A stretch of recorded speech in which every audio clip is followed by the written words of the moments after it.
Hi hello welcome to mixed talks Telugu. ఈరోజు మనం Thandel cinema review చేయబోతున్నాం. ఇక సినిమా విషయానికి వస్తే దర్శకుడు ట్రైలర్లోనే సినిమా ఏ విధంగా ఉంటుందో చూపించేశారు.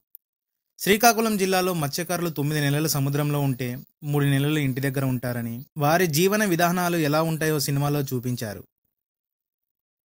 అలా వారు చేపల వేటకు గుజరాత్ సముద్ర తీరం దాటి పాకిస్తాన్ బార్డర్లోకి వెళ్తారు.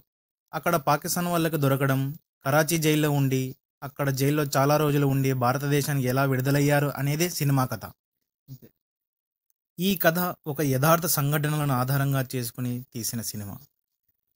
ఇక సినిమా ప్లస్ పాయింట్స్ విషయాలకు వస్తే సినిమాకు మేజర్గా కథ మంచి ప్లస్ పాయింట్. కథ బాగా రాసుకున్నాడు చందు మొండేటి. నాగ చైతన్య సాయి పల్లవిల మధ్య లవ్ స్టోరీ సినిమా లాగానే బాగా కుదిరింది. నాగ చైతన్య ఈ పాత్ర కోసం ప్రతి చిన్న విషయాన్ని దర్శకుడు చాలా డీప్గా అనలైజ్ చేశారు. చాలా న్యాచురల్గా చూపెట్టారు. మత్స్యకారుల జీవితాన్ని చాలా బాగా చూపెట్టడం జరిగింది. ఇంటర్వెల్ సీన్స్ ముఖ్యంగా సముద్రంలో పడవలు తుఫాన్లో చిక్కుకున్నప్పుడు చాలా బాగా ఉన్నాయి. సెకండ్ హాఫ్లో పాకిస్తాన్లో జైల్లో దేశభక్తిని చూపెట్టే సీన్స్ గూస్ బంప్స్ తెప్పిస్తాయి. మేజర్ హైలైట్ అంటే నాగ చైతన్య యాక్టింగే. నాగ చైతన్య చాలా సెటిల్గా పర్ఫార్మెన్స్ చేశారు. నాకు తెలిసిన one of the best performance ఇదే.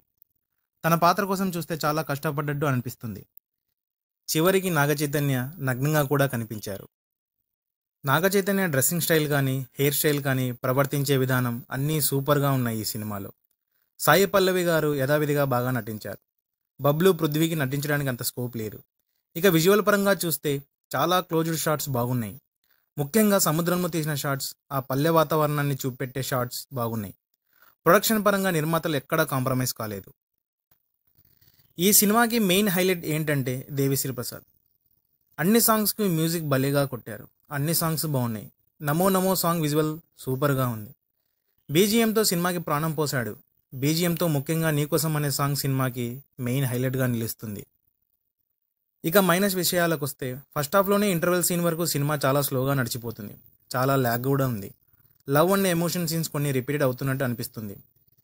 ఈ ప్రేక్షకుల సహనానికి పరీక్ష పెట్టినట్టు అనిపిస్తుంది. స్క్రీన్ ప్లే చాలా స్లోగా నడుస్తూ ఉంటుంది. హీరోయిన్ సాయి పల్లవి పాత్ర చాలా రొటీన్గా అనిపిస్తుంది. ఎందుకంటే ఫిదా సినిమా నుంచి మొన్నటి అమరన్ వరకు, ఈరోజు తండేల్ వరకు అదే ఏడుపు కొట్లు సీన్లు చూడలేక చస్తున్నాం. కొత్తగా ట్రై చేస్తే బాగుంటుందని నా అభిప్రాయం. అలాగే శ్రీకాకుళం యాసపై దర్శకుడు మరియు ఆయన టీం ఇంకా శ్రద్ధ పెట్టిండాల్సింది. ఎందుకంటే ఆ యాసను పట్టలేకపోయారనిపిస్తోంది. మిగతా సినిమాలతో పోలిస్తే చందు మొండేటి యొక్క మ్యాజిక్ మిస్ అయింది ఈ సినిమాలో. వంటలో పదార్థాలన్నీ బాగా వేశారు. వాసన కూడా బాగా వచ్చింది. కానీ రుచి చూస్తే ఇంకాస్త బాగా వండింటే బాగుందనిపించింది. యాజ్ ఎ కామన్ ఆడియన్గా నేనిచ్చే రేటింగ్ 3. నాగ చైతన్యకి చాలా రోజుల తర్వాత ఒక హిట్ దొరికింది. 100 కోట్లు కలెక్ట్ చేసే అవకాశం అయితే ఉంది. పడవ సముద్రంలో చిక్కుకున్నప్పుడు తండేలు ముందుండాలి.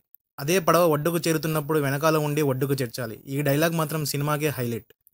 నా ఒపీనియన్ ప్రకారం ప్రారంభంలోనే పాకిస్తాన్ జైల్లో పడినట్టు చూపించి మధ్య మధ్యలో ఫ్లాష్ బ్యాక్ చూపించుకుంటూ వెళితే సినిమా ఇంకా బాగుండేది అనిపించింది.